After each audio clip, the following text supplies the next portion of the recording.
Formula One fans went to Azerbaijan, and we had a race in Azerbaijan. See, now that usually would be a little bit of behind the scenes action at the beginning of the Yeah. podcast, but I'm not going to redo that. That's the start of the podcast. Welcome back to the Lapdown Podcast with our new theme song, everyone. And Dan's going to sing a different theme song every week from now on. So you've got that to look forward to for the remaining 7 rounds. Dan, apart from being musical and jolly, how are you, my friend? Yeah. Fucking tired, mate, if I tell you the truth. I got back to the hotel at 3 a.m. this morning. Not because I was out on the sauce. That was just the time that the whole Caribbean Premier League finished. And I was up and about at 8:30. So I've had maybe 5.5 hours of some of the worst sleep going. And I get an 11-hour flight home back to sunny UK, England, Britain, whatever they want to call it at the minute. You're just kind of doing the Carlos Sainz approach there, because that sounds surely very similar to what his last 48 hours would have been like as well. Because I think Azerbaijan, incredibly, that's a decent flight. I think back to like the crux of Europe, I reckon. Yeah, further than you think, isn't it? Yeah, not as far as he wanted to go, but further than you think. Yeah, because they didn't make it all the way home, did they? I think we'll get to No. I think they got halfway through Italy, didn't they? And then just got dumped off. Brilliant. Brilliant. How are you anyway? I'm good. We've got a little bit to talk about. It was what you said actually a couple of days ago or yesterday when we were sort of pre-planning this, that this might be a disagreement episode, and we don't get many disagreement episodes, so this could be fun. Get your bloody gloves out, everyone. But we've obviously got some Baku stuff to talk through. A lot of just questions from you in our planning of "Are you okay?" to various different people. So this could well be the "Are you okay?" episode. Mr. Horner's got himself some money. So we'll have a little chat on that later, and then there's all sorts of chat about Max. But we might as well dive straight into doing some recap of an Azerbaijani Grand Prix. Yes. That I thought was wank, and you thought was good. Yeah. Go on. Give me the details of the wank. So, for me, Baku just felt like Monaco again. It was a second Monaco weekend, and we've already had a Monaco weekend, and I don't need more than one of them a year. The quali, absolute madness. That is quali at its best. That is battle royale, Hunger Games bullshit, where you don't know if we're actually going to get 20 cars to the grid tomorrow because they're just dropping like flies. He's in the wall, red flag, yellow flag, oh, spice. And then we got to Sunday, and then nothing happened. It was, I think I was on such a high from quali with so much excitement that if it was like a character creation screen and you've only got so much XP to allocate, Stefano just took all his XP and just fucked it into the qualifications like stats, and then just forgot, oh shit, we've got 54 laps that we've got to do as well. I've not got any hit points left. And then we got to that. So it was fine. But it didn't live up to that we got from the day before. I didn't watch qualifying. There you go. So maybe this could be the big differential maker.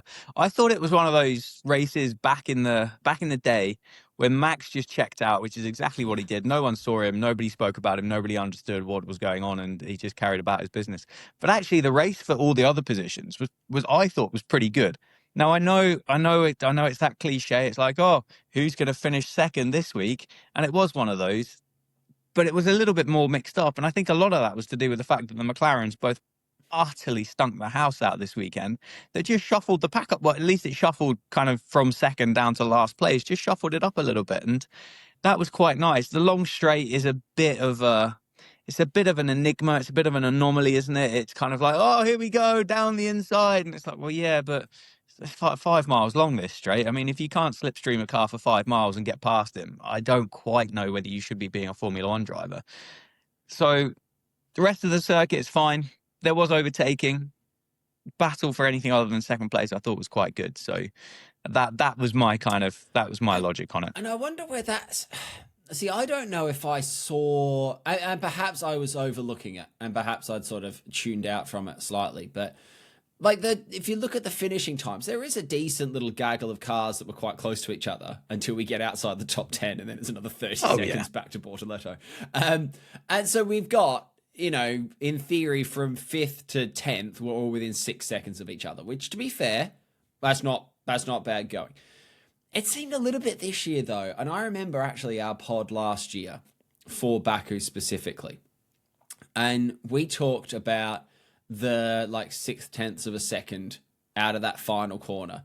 And this was the Charles and Oscar battle where I didn't really look at cars for like 10 laps. I was just looking at timing tower just to see as they slid their way around that final corner, was he under 6/10 this time? Because that's what he was going to need to be to get past. It weirdly felt this year, and I don't know because we don't do research on this podcast. If you're new here, this is not investigative journalism. No. Did they change the DRS length this year? Or have the cars just become like more or less efficient with it or something? Because it felt like that long drag, there was a sense of inevitability about it in previous years, where if you were close, you could see that hunt down. And it was like GP2 versus a Formula One car, and you would piss by. There was one overtake that I remember seeing, and it might have been Antonelli, I think, maybe, might have absolutely centered on Lawson and did him by fucking miles by the time he got to the end of the straight. But beyond that, it just seemed like they would get closer and have a little look and back inside again for another lap. It didn't feel like this year it had quite so much of a... Which, there's pros and cons to that, I suppose, because it was maybe a little bit too inevitable last year in a lot of cases. But I think that's what it was, maybe, and I perhaps overlooked a little bit of the battling, but it just felt a little bit processionary. Is that a word? Yeah, that certainly felt like the case for the second half of the Grand Prix. I thought there were some overtakes into turn one through the first half of it at least. Then the thing that kind of sticks in my mind is that train behind Liam Lawson. And it was Lawson, Sonoda, Norris, Hamilton. Sonoda, Norris, Hamilton, Leclerc, Hadjar was 5th to 10th. Literally just followed one another, just nose to tail.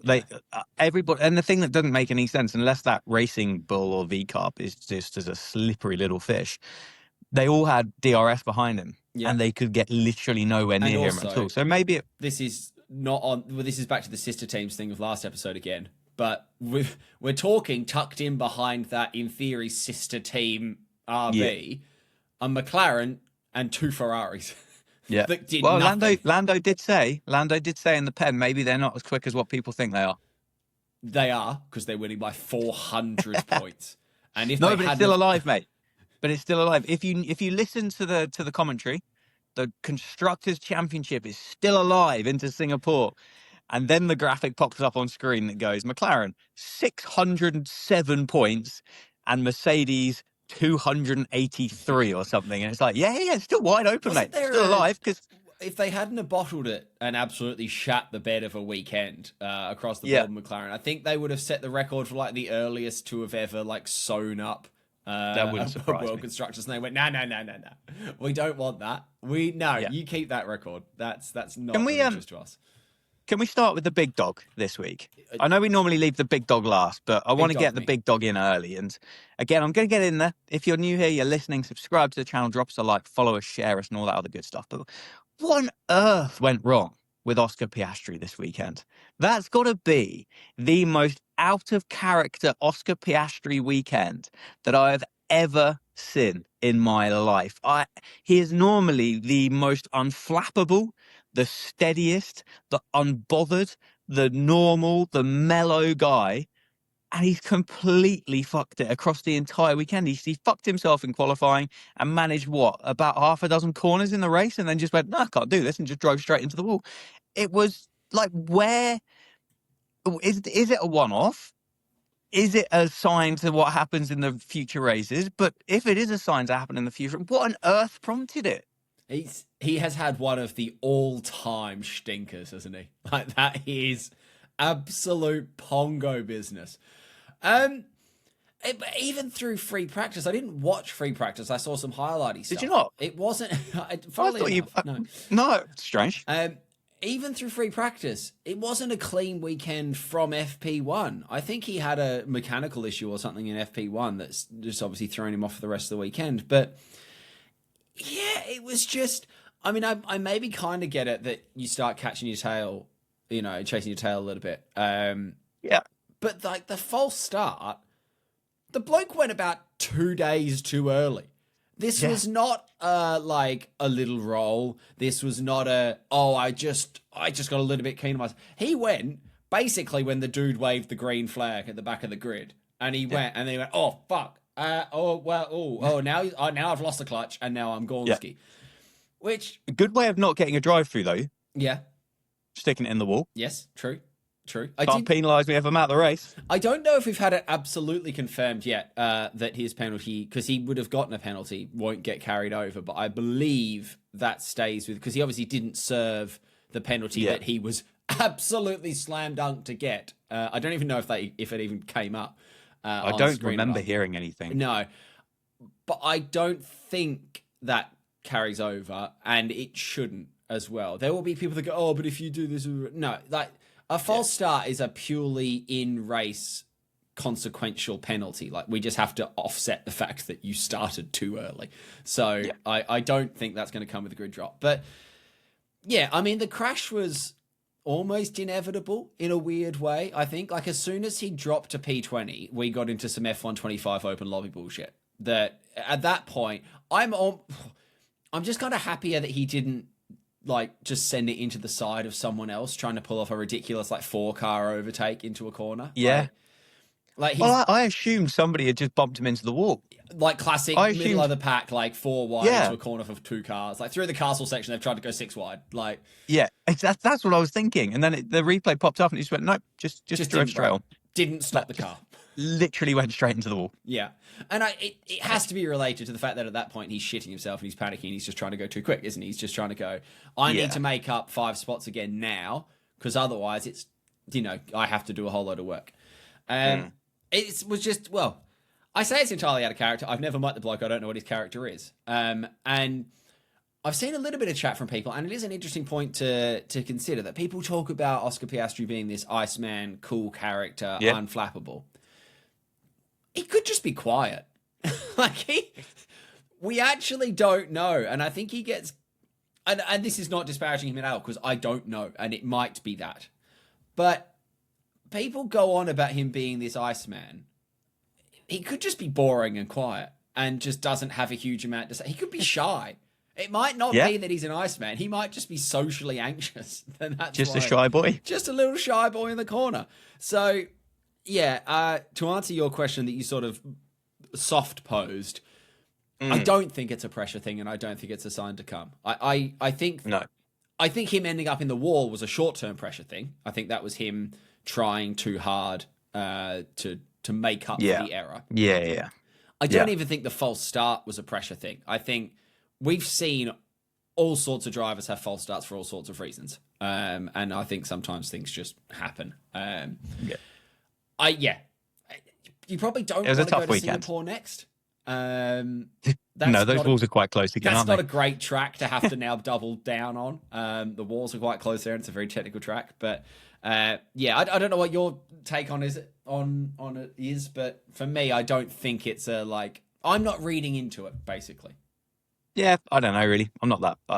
I don't know. I honestly don't know. I think you've made some incredibly good points there, to be fair, with regards to his personality, because we don't know. We genuinely don't really know that much about him, do we? Because he's not that kind of outlandish social media person that poses on the front of a GQ magazine and has a YouTube channel and all this other stuff to actually get to know him as a person and not just the athlete. So it could genuinely be that he is just a bit quiet. Yeah. And that's completely okay. If you are one of those people, it's okay. If you're the quietest person in the room, you'll learn more, won't you? If you're the loudest one, you'll only hear stuff that you already said in your life. So you know what I think he's like is, do you remember in high school, right? And we went to high schools on different hemispheres, right? Different sides of the world. But I have a feeling this will ring decades true, ago right? now as well.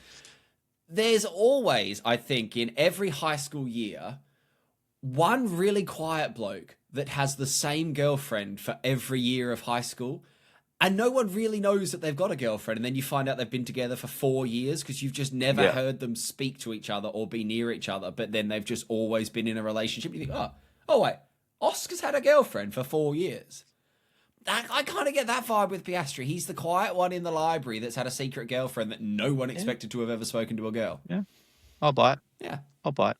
I tell you what, though, bloody good of McLaren to turn Lando's car down to make it fair. And then give him a slow stop as well. Yeah, I mean, it's brilliant when you really think about it. That is superb teamwork, teamworkery, That's papaya rules, teammatery. isn't it? It is papaya rules. They've looked at it, they've gone, Oscar's had a tough weekend. They've been on the radio and they've gone, no, actually, they haven't even had to have the radio because Lando knows. Yeah. Lando has seen Oscar jump the start. Well, He's seen him he's put got it his in the feet up wall. watching the race on that corner. Exactly. He's waved to him. He drives around the corner and he goes, Oscar, is that you?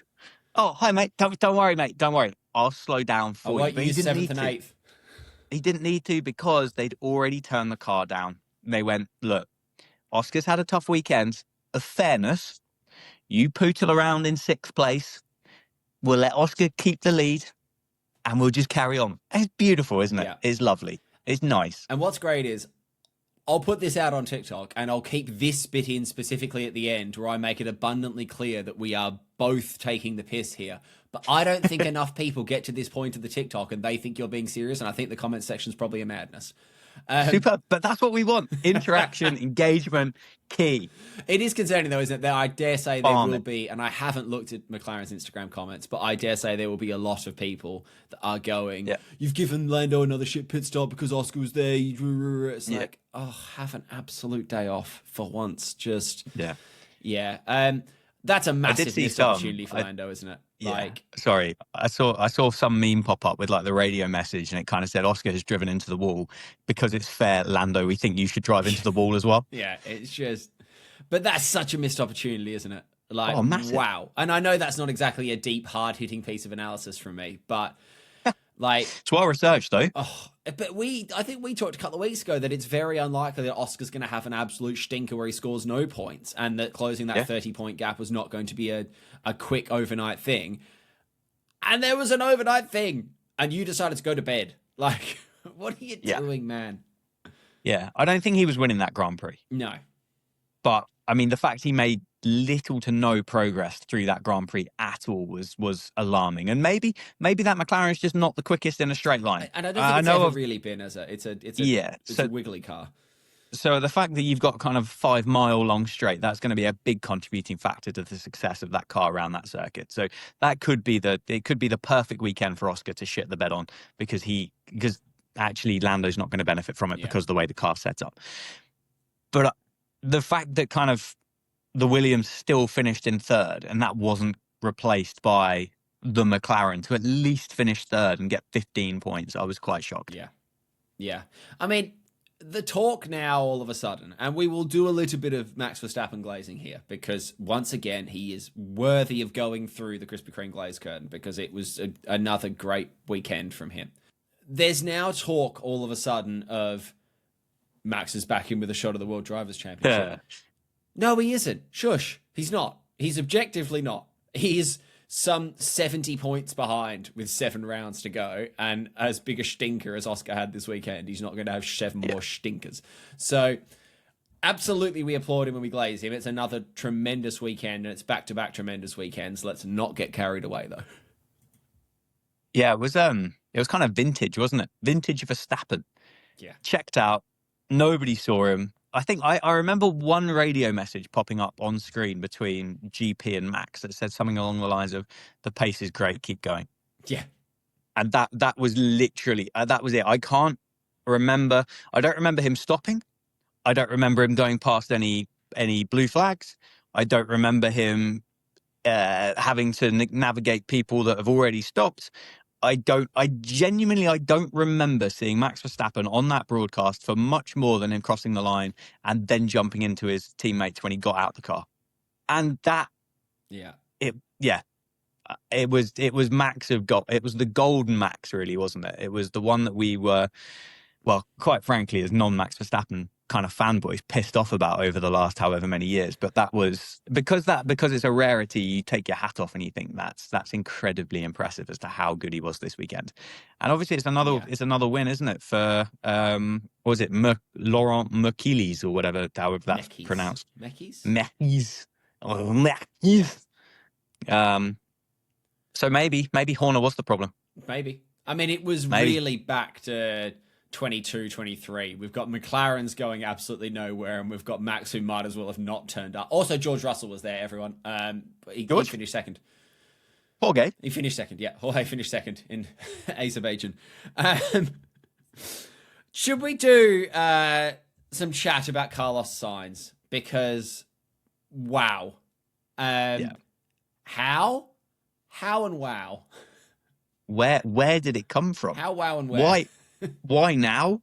Yeah. What on earth prompted that weekend? I mean, we knew that Williams had made steps forward, didn't we? We'd seen that the progress had been inevitable, and there was that really cool graphic last weekend or the weekend before to say that in 2025 they'd scored more points than they had in the previous 5 seasons combined or something already, with 8 races to go. And now they've just gone and stuck it on the podium. The one thing I didn't like is it was that constant, well, it's the first podium in a full-length race. Yeah. Come on, like if we want to take these sprints seriously, we can't just kind of always devalue the fact that you pick up a podium for a sprint race. You can't just turn around and go, oh yeah, but it's a sprint, it's good, but that's not the proper one. It's a bit gatekeepy, isn't it? I think anyway, but superb, brilliant drive, great for Williams. James Vowles with a nice little kind of smug little grin on his face at the end. I tell you what, they're going to win 2026. We are going to be talking about Sainz and Albon. And we're going to be talking about the battle of the Williams in 26 because they've got it absolutely right. Yeah. I mean, we've done some Go Williams stuff on this pod before. But I was thinking about it after that. When you're watching Alex Albon standing there as well, not even at the front, he's put himself second row in the celebrations in just the huddle. No other drivers there. You know, Yuki Tsunoda's not there in the huddle to clap Max or anything like that. Like, Albon has sort of bucked the trend there to go and be a real normie. Not a normie, he's behind his team principal as the team area or whatever, but that's normie behaviour, if you like. And I saw that, and I stopped and I thought, genuinely, is there a driver pairing on the grid that everyone universally would more like to see do well than Williams? Regardless of what team you support, I can't look at any other team and think, oh, I tell you what, it feels good when either of you do well. Like, I want you both to have happiness and success all the time. Yeah. I don't think anybody talks about Colapinto and Gasly, do they? Or Hulkenberg and Bortoletto. People love Hulkenberg and Bortoletto separately. Ocon and Behrman, but together doesn't work. Just as a total combo. It kind of feels like Williams have got their kind of head of HR. The first question that they ask themselves when they're going through their recruitment process for anybody, and it's probably why you didn't get the job, but is when they turn around and say, are you a good bloke? Oh, it's all personality hires. That's what I mean. The first box to tick at Williams is, are you a good person? And if you fail that check mark straight away, you're never working for Williams, which is obviously why you didn't get the gig. Yeah. But if you are, you suddenly just bloom and flourish into the greatest version of yourself that you possibly could do, because you get to wear an Umbro polo shirt with a W on it. Yeah. What I will say or Puma now. Is it Puma now? I don't know. It might be. Yeah. What I will say as well, well done, Carlos Sainz, just for picking Williams and sticking with Williams and believing in the plan all along, because there was a few raised eyebrows, I think, when he signed for Williams about what's his intent, what's his desire, like, is this a settling thing? I know he sort of had Alpine sort of semi on the table, and he wasn't necessarily flushed with offers. But there were a couple of raised eyebrows about, like, oh, come on, Carlos, like, are you really, like, why have you gone to Williams? You've come from a Ferrari. And I think his line has always been sort of quite the same. And there's a quote that's been doing the rounds about, like, don't expect to see me on the podium this year, but stick with us because there's something. And they've talked for quite a bit about he's buying into the plan. Yeah. How's that plan looking?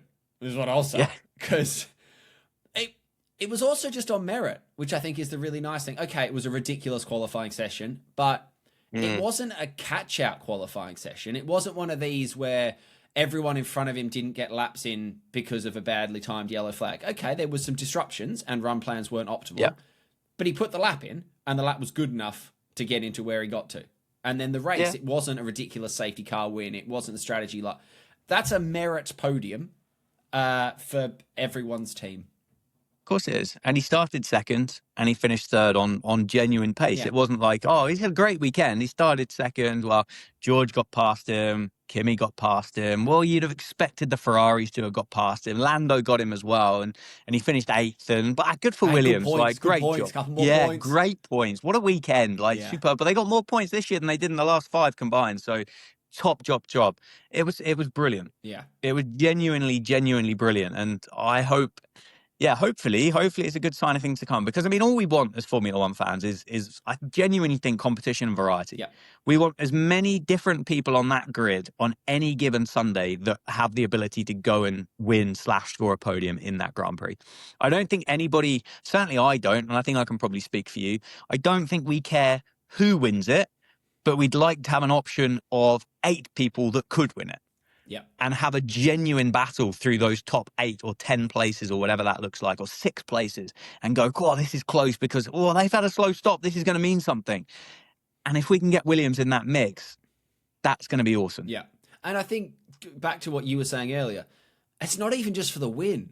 It's for those 3 steps, because there was no battle for the win this week. I mean, Verstappen's won that race by 14 seconds from George Russell. I don't care. It was still exciting that he held on for that, and those 3 people in the the Cool Down Room podcast were different. So absolutely, and I think again we're putting a lot of pressure on next year, and we put a lot of pressure on this year, and it sort of hasn't necessarily delivered. New set of regs could give us exactly what we want. Yeah, new set of regs, a little bit of unreliability. Who knows? Maybe a front wing just falls off. Like next year could give us that. But we're getting it a little bit this year, and you just love 26. Could be the 25 that we all wanted. Yeah. Maybe. A couple more bits of AOB, and then I think that's near enough us. Yuki, hey, my boy, it's just a good quiet banker of a weekend. Welcome back, Ukes. Yeah. What a day he had. Scored honest, points. Can't tell you anything that he did. I think he just sat there looking at Lawson, and he just kind of put in a decent quali and then a decent race. Then he went home with some points. He existed. Yeah. But also, that's all we've wanted him to do since he took that. I think that's all Helmut Marko and Red Bull and Horner at the time and Mecky's now and whatever. I think that's all they've ever wanted driver number 2 to do is just exist and don't fuck it up. And so he's now existing and not fucking it up. And that is big applause business. No, it's good. It's good. I'd be prepared to put money on the fact that he wouldn't be able to back it up next time they go out. I think history would suggest that would be unlikely, but no, fair play. Yeah. Fair play. I mean, you said the week before he finished 90 seconds behind his teammate. I think this week it might have been like 38 or something. So, I mean, that's a massive improvement. It's on the same page of the book. Hey, he's in the book now, at least. Exactly. So good for you. Good for you. Good for Yokes. Good for Yokes. Good for Go Yokes. on the egg. Go on the egg. Boy. Right then, Random World Championship. God forbid there's been some movement in the standings. Oh, about time too. We've had, I think over the last 3 weekends before this, we've scored a cumulative about 6 points each. And the gap stayed exactly the same. The first 2 drivers we got, Albon and Alonso, respectively.